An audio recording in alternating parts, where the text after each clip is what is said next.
Hi అండి. సింపుల్‌గా రొయ్యల ఇగురు ఎలా చేయాలో ఇప్పుడు మీకు ఈ కంప్లీట్ ప్రాసెస్ ఈ వీడియోలో చూపిస్తాను. ముందుగా క్లీన్ చేసి పెట్టుకున్న రొయ్యల్లో కొంచెం ఉప్పు, కొంచెం పసుపు వేసి రొయ్యల్లో నుంచి వచ్చే వాటర్ అంతా ఇంకిపోయేలా ఈ విధంగా స్టవ్ మీద పెట్టి ఉడికించుకోవాలి.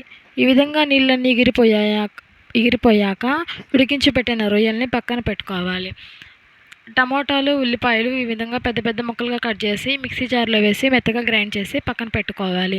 స్టవ్ ఆన్ చేసి కడాయి పెట్టి కడాయిలో ఆయిల్ వేసుకొని పోపు దినుసులు, కరివేపాకు వేసి అవి చిట్పటా వేగాక ముందుగా మనం గ్రైండ్ చేసి పెట్టుకున్న టమోటో, ఉల్లిపాయ పేస్ట్ని వేసి పచ్చి వాసన పోయేంత వరకు మగ్గనిచ్చుకోవాలి.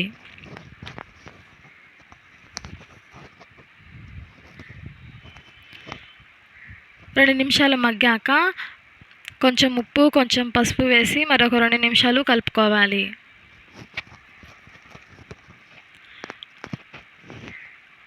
కొంచెం అల్లం వెల్లుల్లి పేస్ట్ వేసి మరో 2 నిమిషాలు మగ్గనివ్వాలి పచ్చివాసన పోయే వరకు. ముందుగా ఉడికించి పెట్టుకున్న రొయ్యల్ని ఆ గ్రేవీలో వేసి మూత పెట్టి 5 నిమిషాలు పచ్చివాసన పోయేలా మగ్గనివ్వాలి. మూత తీసి టేస్ట్కి సరిపడా కారం, గరం మసాలా, ధనియాల పొడి వేసి కొంచెం వాటర్ వేసుకొని 5 నిమిషాలు మూత పెట్టి మగ్గిస్తే వేడి వేడి రొయ్యల ఇగురు రెడీ అయిపోతుంది.